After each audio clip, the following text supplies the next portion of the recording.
Ngayon mayroon tayong bagong tanim na pipino at ito ay mataba na at mayroon naman tayo ditong mga punla na pipino at yan sa susunod ito itatanim. Yun ang pitsay na mag-harvest tayo ng pitsay, yung malaki na yan, harvest na yan yung pitsay na yan. Ito ang punla na 5 araw pa lang galing sa buto at yan siya. At mayroon naman ditong malaki na pitsay at mayroon dito na seedling na malapit nang itatanim at ilalagay sa tanimanan. Ito ay madaming punla to at siguro mga 10,000 na punla at ito ay 1/4 na gramo na pitsay na punla. Madami to at yan naman yung malaki na yan at harvestin na. At mayroon na tayo ditong hinarvest na pitsay na 25 na kilos net at ita-transfer natin yan mamaya sa silopin na vacuum para dalhin na sa palengke at ibibenta at yan malinis na yan.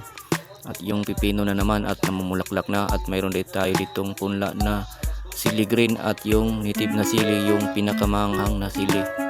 At yung may bulaklak na ang pipino at nagsimulang nagdala na siya ng bulaklak para malapit na siya nagdadala ng bunga at yan mataba na yan.